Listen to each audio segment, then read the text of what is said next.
அஸ்ஸலாமு அலைக்கும். இன்றைக்கி சண்டே, என்னுடைய ஒரு ரிலாக்ஸ்டான மார்னிங் ரொட்டீன் பார்க்கலாமா? இன்றைக்கி ஹஸ்பண்டுக்கு கம்பெனி தான், இருந்தாலும் அவர் சமைக்க வேணான்னு சொல்லிட்டாங்க. 5:45 மணிக்கு 2 பேருமே எந்திரிச்சு அவர் ஃப்ரெஷ்அப் ஆகிட்டு வந்த பின்னாடி நானுமே போயிட்டு ஃப்ரெஷ்அப் ஆகிட்டு வந்து அப்புறம் பார்த்திங்கன்னா ஒரு பக்கம் தண்ணி காய வச்சுட்டேன். அவருக்குமே ஊற்றி ஃப்ளாஸ்கில் போட்டு கொடுத்துட்டு எனக்குமே ஒரு டம்ளர் எடுத்து குடிச்சிட்டேன்.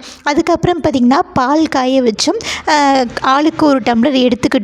இன்றைக்கி பார்த்திங்கன்னா நான் இந்த வேலையை ஸ்டார்ட் பண்ணியிருக்கேங்க. இந்த பால் ஏடு கலெக்ட் பண்ணி வச்சு நம்ம நெய் எடுப்போம்ல, அந்த ப்ராசஸ்க்குள்ளே நான் இறங்கிட்டேன். நீங்களுமே பார்த்திங்கன்னா என் கூட ஸ்டார்ட் பண்ணுங்கள். நம்ம 15 டேஸ் கழிச்சும் நெய் எடுக்கலாம். அதை எடுத்து ஃப்ரீசருக்குள்ளே வச்சுட்டேன். அப்புறம் வீடு வாசல்லாம் பெருக்கிட்டு அப்படியே வேடிக்கை பார்த்துட்டு பாலையும் காலி பண்ணியாச்சு. அதுக்கடுத்து கிச்சனுக்குள்ளே போயிட்டு பிரேக்ஃபாஸ்ட் லஞ்ச் இன்றைக்கி நம்ம பார்த்திங்கன்னா அந்தந்த டைமுக்கு பொறுமையாக சமைக்க வேண்டியது தான், நமக்கு மட்டும்தானே.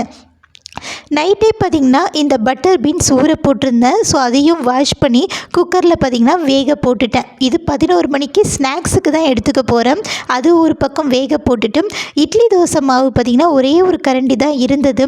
ஸோ ஒரு தோசை போட்டாலுமே ஒன்று தான் வரும். ஸோ கொஞ்சம் லிக்யூடாக கலந்து ஆப்பம் மாதிரி சுட்டுக்கிட்டால் ஒரு 3 ஆப்பம் வரும்ல. ஸோ அந்த ட்ரிக்கை ஃபாலோ பண்ணி டக்குன்னு பார்த்திங்கன்னா கொஞ்சம் லிக்யூடாக கலந்து ஆப்பமும் சுட்டி எடுத்துக்கிட்டேன். இன்றைக்கி இதுக்கு சைட் டிஷ் நான் எதுவுமே ரெடி பண்ண போகிறதில்ல. நைட்டு வச்ச வேர்க்கடலை சட்னி கொஞ்சம் இருந்தது. ஸோ அதையே சூடு பண்ணி நான் சாப்பிட்டு முடிச்சிட்டேன்.